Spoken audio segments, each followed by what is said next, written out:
You ever hear the phrase, money is the root of all evil? How about spare the rod and spoil the child?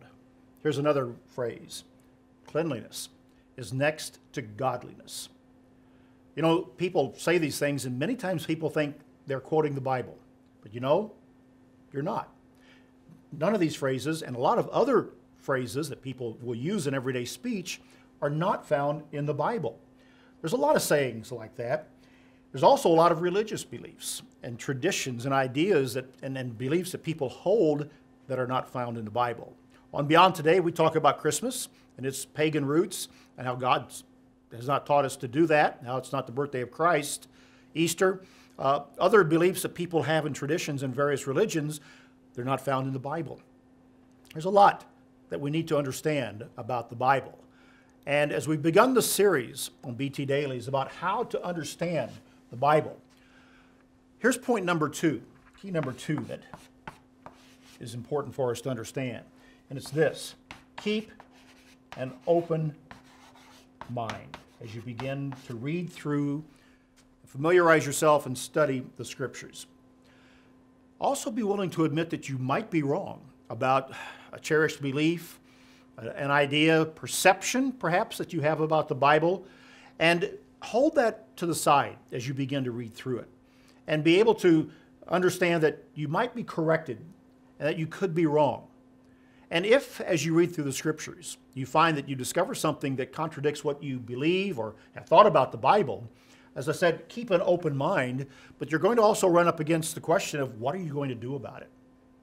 What are you going to do about discovering something that God says to do that you haven't been doing?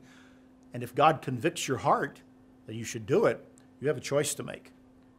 It's a fascinating discovery and journey that you do as you begin to go through the Bible. Would you change?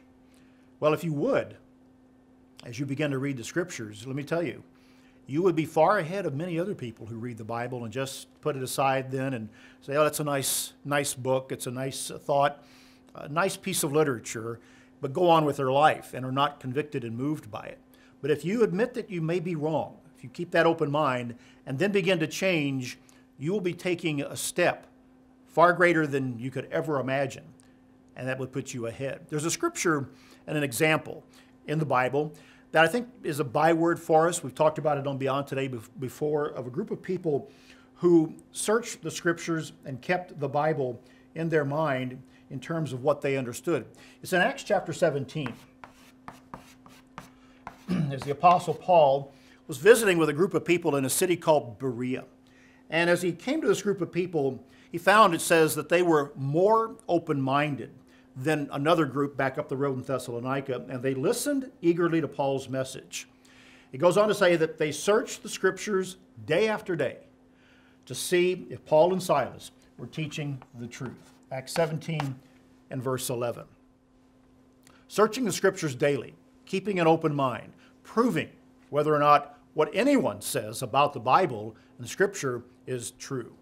It's the hallmark of a Berean, and it can be a saying or a hallmark for you and for I. As we read the Bible, seek God's understanding, and seek to prove what it is that we believe and what is there and what might be commonly understood or misunderstood in today's world. It's a key to understanding the Bible. Keep an open mind. That's BT Daily. Join us next time.